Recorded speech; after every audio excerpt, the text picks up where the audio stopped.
Oja Surenna Imphalda Lila Yaurakpa Imphalgi Tongan Tongan Dola Lila Yaurakpagi Wari Chatharingaisida Akoigi Institution for Performing Arts haina IPA haina akoigi art acting gi maruini acting gi theater gi course ama training ama tawbirakhiba mai palakhiba wari koi khangjai masi matang se kamai tawbno ai haijege sina ngasai na haijege ba sanarway amana Olympic chaning bagi wakhan dream lay haibu maina ngasai gi ai theater gi line da di All India short play competition Allahabad pangthokpa Sitang Jawradi and Mangza Batuma Mang Tungare. Tunga Matunda, theatre session Jawrapatagidi, Mayan Hire, Nana Theatre Tamgana Kalagadi, New Delhi, the labor, NSD, the National School of Drama. Amtan Jobangamadi, Maduga diploma, Matanatra Kanoma Pibang Magan success away. Hina was asking on the Habibadi. Masi Mangsham Mang Bahore. Kalam Hina New Delhi. Adu matamdu ai family laire ai na lila drama tamdu me Delhi satna ai du tamuni haibagi oithokpagi lambi leitab adu matam se ai khabar da thengnare National School of Drama sina moina kano moide admission se mi jam lakpani na moina lobangam da se moina state khara khandoga National School of Drama na sponsor tawraga state khara da moi institute amam likhatpa moi state to leiba Makoi NSD ke pass to giba. He could not impal the Ozada Tantiam NSD canoni. Ozadi Awang Bataki, I do not have NSD Satra pastor Mayam Leiden. Masi NSD Makoi New Delhi na a point Tauraga. Makoi da Mu Skulama Institurama Hanganba. Arunachal the Kangde Tipura the Kangde my state Karada. Sigma Tauran NSD Hana Panbaduga sponsored by NSD Haduga they had a now grave. Adugi advertisement phangba phangba ada ai matam duga oza oi family su leire oza su private school da oi banina no man no ni oi phusik leiga da bin sahi ma leiga da asi ada interview taune na interview chale interview yaure khal ada sahi ma leiga da bin sahi ma leiga da basida ai jumda khoi ahan da hai matam da Lila tamge training chalu ge ka halaman singna di kaya masi value se ka askai nang hai du nang ngaur ba hai nangi nupi anga family su leire adu ba khoi ahan hai nangi angang sing soisa mayam di rum le ho ba da leimin chamin na ba adu ki problem leite adu nang lila tambagi da ma thama da lopa lising su tharo ada tharo hai budi madudi oi roi aina Bayan the Lungan like Bihoi, any how to the other like Rugana. I step on him. I just tell Hujiki IPA, Institute of Performing Art. Masia Kogi Oza Ketri Jugindrona, coordinator or Gatobibani. Sahi Malay. Sahi Malay was soon the Pasha Tarakani Habagi Asala Itabanina. Aiga Manava, Tanga the Imanava, Kakin the Imanava. Some Manava family designer Bakambu. Akwai manara jumma bhara laure jumba ma kaam bhara laure akwai leimindare bhara hunna su paisa darka ta banina aru matam ne aina kamu hana jawra mai lila dol du da musala lila party da lila mujawre lila jawra lila sana bargi phangak paisa na sona jum bhara sana maintenance tawraga sahi mai du mai taw na ten khi law gar yamna nungai ozagi lila pamjabagi khoigi khongjang sida angam bathak to hona birak pagi wari tabe yam nungai ado mathang siding saigi laksaning sina ozagi lila gi lamsida art acting gi lamsida tongan oza mayam thengna birak bani manung sida kana buna hena ozani haina lobi haibidi jam samna oza suren gi oza si kana no haibidi ai haige ai gi oza di thengna badi mathang jam thengnare any group of Manajabu Kuti was Amon Jawan, Adu Aibu Aigi Adi Guru Haina Aibu Kanato, but I was using Masadi Kandre, Ayuaza, Long Tomum, Joy Mani, Masa Ayuazani, Mana Aibu, Nasi, where you films, you know, Honabada, Ozagi, Jam Saurba. That's in the direction line the D. Yampuni Nusi, who was I say Massacre Sole. Adu po akoy di mai matung ilaga lila khara jumjaw jo basasaba ओजासे लीला याम जाओ मीदी नते अदो direction दे लेकाय लेकाय ना हारक पदा चटपदा ओजासे गी मतुंग इला चपदा ओजासे मसा सोन बनिना खरा S हगत खोप माना वाव मतम नंग खरा तो ना इंगोंदा सुम सिनबदगी आइसे डायरेक्शन चथबदगी खितंग इंगोंदा कानागिबा हाइगदा ओजा सुरेन लीलागी पुंसी सांग लेनबिरक्पसिदा अवा नुंगाई मयाम थेंगनबिरंगनी नुंगाइबसु थेंगनबिरंगनी अवाबसु थेंगनबिरंगनी अवाब वारी न करिनो अदुग नुंगाइब वारी न करिनो ख्वाइदगी कौंगमदब वारी याम तिन अस मसीगुंबा वारी सिटी लोइबन नाइबदि लेत्रबनी अदुबो अवाब हाइरगदि सीबे जाबदगी हिंगकपसिना अवाब तारे चुमनगी लीला सानब चबदा तुमम वायोंग सादबा साफम वायोंग सादबा कांग तुमि मरक तुमबा अवाब जाम माइनर ने अदुदि तसेंग हाइरगा आई सोक तारीख मक्ति कावरे आइनि इम्फाल लीला जावरगा लेरिंगी मतमसिदा याम नुसी सुगुनुदा लीला सानब चटपनि अखोइ सुगुनुदा लीला सानब चटपसिदा मतम तो आइदि खरा सुन नौरिबनिना हाना जावरम मयामि मतुंग इलगा ससबनि लीला असि ममिन कॉम्बिंग ऑपरेशन कौबनि खरा नहारोन याम कल्लिङै मतमनि नोंमै करी करा इरांग कन्बा सिफाइगी याम कन्नु मतमसिदा अखोइसे लीला से सानब च केंटर अमदा तोंग चले चल कक्चिंग लम खाइ योबसिदा कक्चिंग लमदा कर्फ्यू लेना मोय सीआरपी मैम लेरमे सीआरपी सिंगुना खामे सिदी कर्फ्यू ले अदु ले अदा ले हाइन तौबदगी अखोय लीला की परमिट अमा उतना खोतना अदुदी खरा मबुक फरमना यारे चल ओइन चले चलगा चले आइदी लमसु कया खंगदे मतन कक्चिंग अदु कक्चिंग खुनो मथांग लालगा चले उमा थेल हाइबा मफम से जौबदा अमुक सीआरपी मयाम अमु फिशिंग तौ लेरम मतम सिदा खामे कुमथौ वैना कुमगा खोसे परेंग सान लेपोना परेंग लेपे वारी से खितंग सांगी को परेंग सान लेफल लेपगा मखोय मी अनि खक मथक कागे गाड़ी मनुंगदा हारि चेक तब तो स्लाइड काबदा अखोई गाड़ी की ख्वाइ लास्ट लाइन सिदा दिलादु जाव सम्म जावे समसिगी मनुंगदा एके लीला की नोंमे असाब से मरी यावे समाय जु अरे कागिबा अनि से सीआरपी अनि से मोय पाखल लबजानी चेक तौरा सुम चंगिबदा मनिंग तो स्लाइड तो कापदा नोंमे दे उबदा अखोइदे मखादा लाइन लेबी द्वाइदगा मोय तारा कुन मुसु लेयेबा इरांग दि खरा फतव मतम होय जाने मदुदा अनि दुना मरोन म लोलखेबा करी हिंदी गिरा काइनो मोयना हाइरम दोय वासे नोंमै यावरे हाइदो नंतर काइनो अरुबा वामदि हाइरे हे हाइगिबा मरोन दम बेम मखोन लावरखिबा मपान लेइबा मयानहिन अखोइसे परेंग लेपिबा खोइसे बो फुबदे कुल्लु सिनि कुल्लु कुनबसगा चुमना कुल्लु हाइरि फबा फुरा कुल्लु हाइ कुनबा नंगबा कांगुदु खरा हाना कुल्हौदु खरा फारे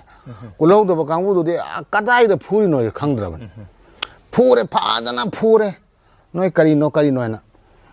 लीला की पार्टी ने है लीला पार्टी है ना मोना बर्मा की पार्टी है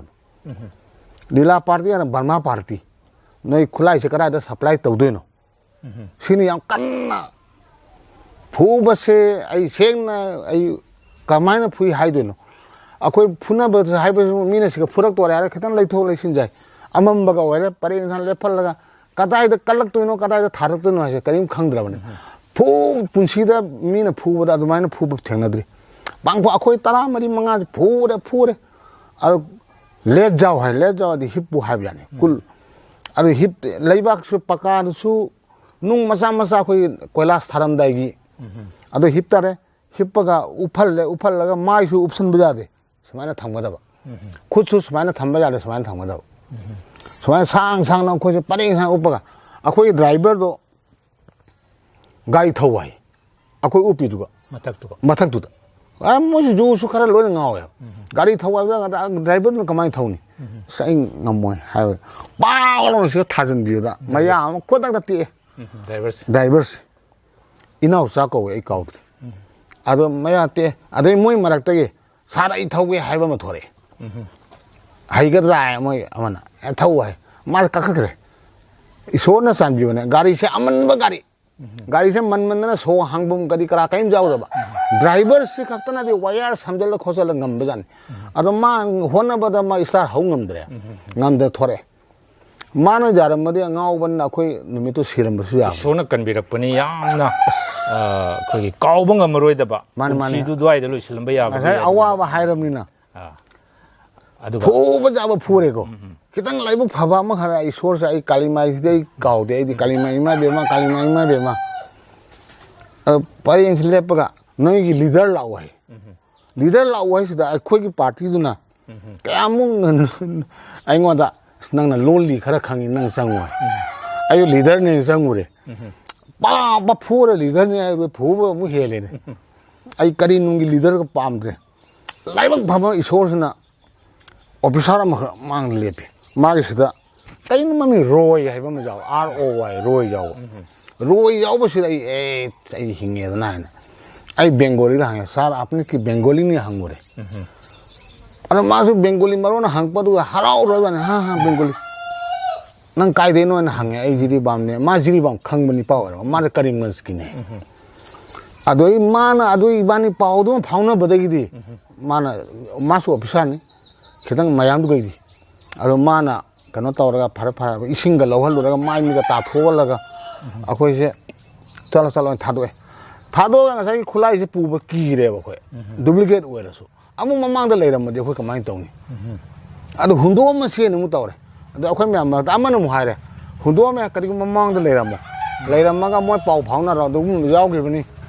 hara amu horen jawram dradi noi kadai dum supply tawra me na phuni pura se amu pura yang ki na dan lepa tawra sanabam jaw lila sanabam jaw da theng mana loire lila theng na lila ko kangbu na mu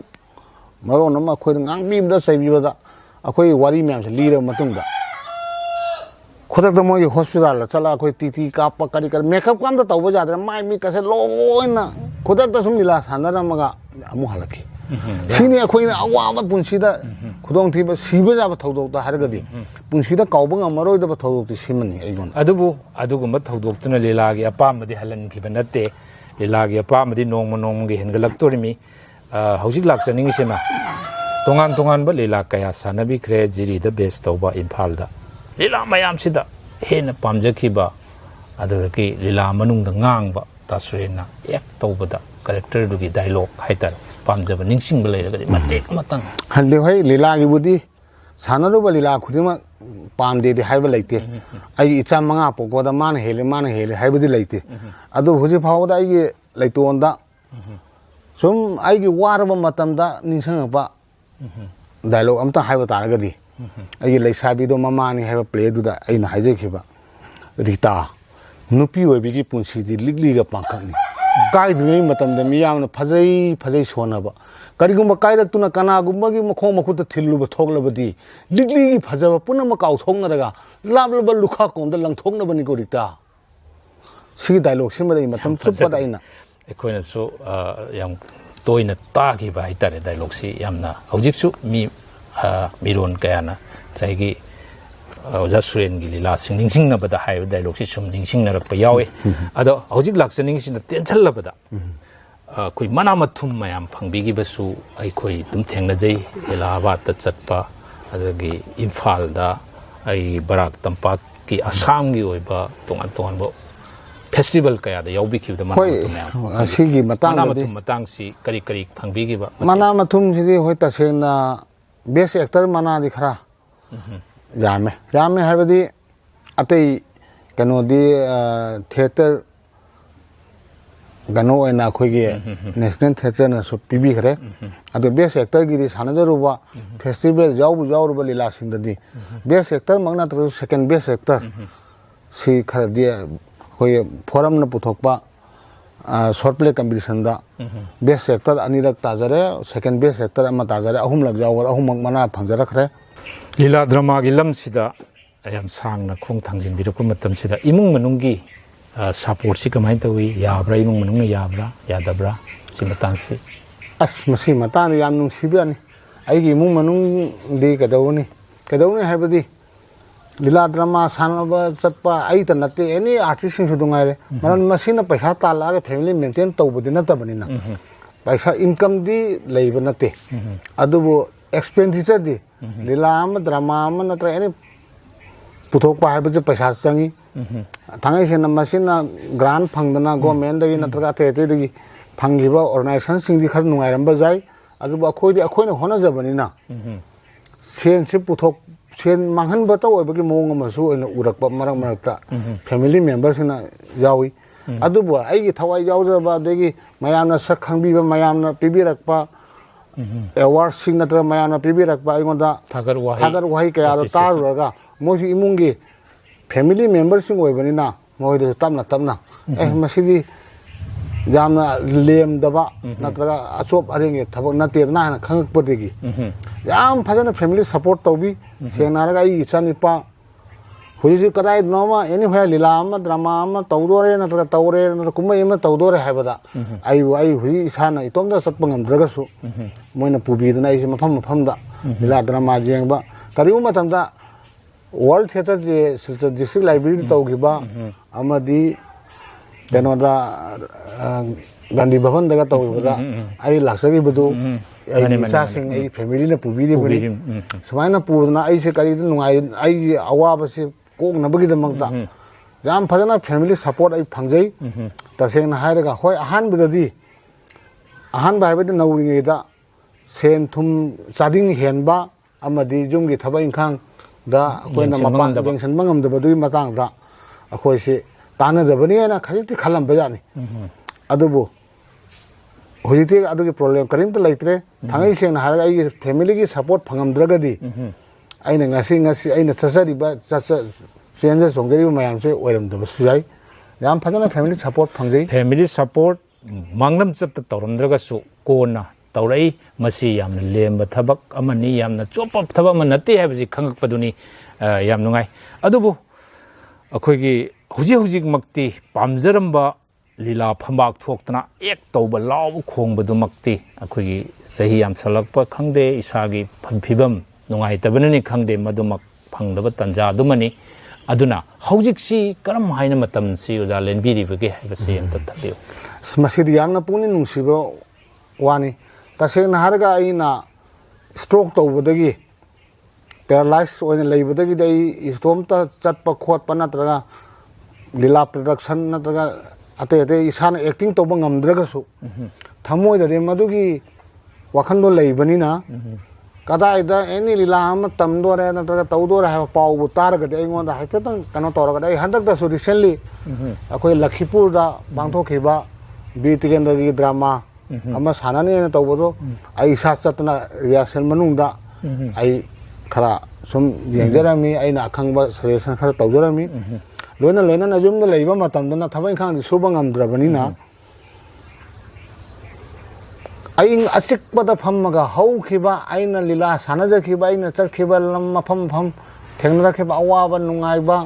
ama aduga aina dialogue phajaba mangangbana mana penbi na khubi rakhiba khubak makhon singaduna nakong jairaga adugi maninduna wakhanda yam phajaba headphone amada sai nungaiba tabada mana haugiba thawdo wathok mayamdo ningsangaga hojise ai punsi se samana ai matam lenjari खोगी हौजिक नौना हौगलक्लिबा जिरीदसु ओइरबसु बराक्ता पाक्तो ओइरबसु हौगलक्लिबा तासुरेना ओजासुरेना थेंगनबिरक्पा मयामसु लेरी अदुगा थेंगनदबा नौबा मयामसु हौरइबा मयामदा खरा मांजिन थाबा Moina artist अमा ओइना करी हाइबिनिंग aina masi matang da hygienic badi sengna harga lila drama tauba haibase kana gumana wahan thokta mirem pharem du maina khanbi su jawi masi ta seng bani mirem pharem nate lila drama tauba se samaj ki seva tauba sauba thodang lowi misak amani ana mari le my parents sing na su lila drama tawra kai kan no mang na bani moi tinaru no haina khanba ho jawi ta sena lila drama am pawa am pangan kan message pi bangamba laibak sigi sak tang bada su ana ek lak bada su punamak ta laing mangamba makhan ge medicine amani lila drama ayus masi yamna powerful be medicine ni ngasai khunai ama bu mangun bu khalakna bhona bada leiriba anaba mayam chi laingak pada khwaidagi phaba medicine ni haibadu takpiri oja suren makata na lakpa punsi da ꯑꯩꯈꯣꯏꯒꯤ ꯑꯁꯤꯒꯨꯝꯕ ꯅꯍꯥꯔꯣꯟ ꯄꯥꯝꯖꯕ ꯀꯌꯥꯕꯨ ꯁꯧꯒꯠꯄꯤꯕ ꯃꯤꯁꯛ ꯑꯣꯏꯕꯤꯌꯨ, ꯀꯨꯏꯅ ꯄꯨꯟꯁꯤꯕꯤꯌꯨ, ꯑꯅꯥ ꯑꯌꯦꯛ ꯂꯩꯇꯅ ꯀꯨꯏꯅ ꯄꯨꯟꯁꯤꯕꯤꯌꯨ ꯍꯥꯏꯕ ꯋꯥꯐꯝꯁꯤ ꯊꯝꯖꯕꯒ ꯂꯣꯏꯅꯅ ꯉꯁꯤ ꯆꯤꯜꯂꯕ ꯃꯇꯝ ꯀꯥꯏꯊꯣꯛꯄꯤꯗꯨꯅ ꯕꯣꯔꯥꯛ ꯃꯄꯥꯎꯒꯤ ꯑꯁꯤꯒꯨꯝꯕ ꯊꯧꯔꯝꯗ ꯁꯔꯨꯛ ꯌꯥꯕꯤꯕꯒꯤꯗꯃꯛ ꯑꯣꯖꯥꯕꯨ ꯍꯟꯅ ꯍꯟꯅ ꯑꯃꯨꯛ ꯍꯟꯅ ꯊꯥꯒꯠꯆꯔꯤ꯫ ꯂꯣꯏꯅ ꯃꯤꯠꯌꯦꯡ ꯇꯥꯕꯤꯔꯤꯕ ꯈꯨꯗꯤꯡꯃꯛꯄꯨꯁꯨ ꯊꯧꯔꯝ ꯑꯁꯤꯕꯨ ꯃꯤꯌꯥꯝꯅ ꯃꯇꯝ ꯀꯥꯏꯊꯣꯛꯇꯨꯅ ꯃꯤꯠꯌꯦꯡ ꯇꯥꯕꯤꯕꯒꯤꯗꯃꯛ ꯊꯥꯒꯠꯄ ꯐꯣꯡꯗꯣꯛꯆꯔꯤ꯫ ꯃꯇꯨꯡꯗꯁꯨ ꯑꯁꯤꯒꯨꯝꯕ ꯂꯝꯗꯝ ꯑꯁꯤꯒꯤ ꯁꯛꯅꯥꯏꯔꯕ ꯃꯃꯤꯡ ꯂꯩꯔꯕ ꯇꯥꯡꯂꯕ ꯃꯤꯁꯛ ꯀꯌꯥ ꯎꯅꯗꯨꯅ ꯃꯤꯌꯥꯝꯗ ꯋꯥꯔꯤ ꯋꯥꯇꯥꯏ ꯁꯥꯟꯅꯕꯒꯤ ꯈꯨꯗꯣꯜ ꯇꯝꯖꯅꯕꯒꯤ ꯇꯟꯖꯥꯗꯨ ꯐꯥꯎ ꯑꯩꯈꯣꯏ ꯉꯥꯏꯃꯤꯟꯅꯁꯤ꯫ ꯉꯁꯤꯒꯤ ꯑꯣꯏꯅꯗꯤ ꯕꯔꯥꯛ ꯃꯄꯥꯎꯅ ꯑꯃꯨꯛꯀꯁꯨ ꯍꯟꯅ ꯈꯨꯔꯨꯝꯖꯔꯤ꯫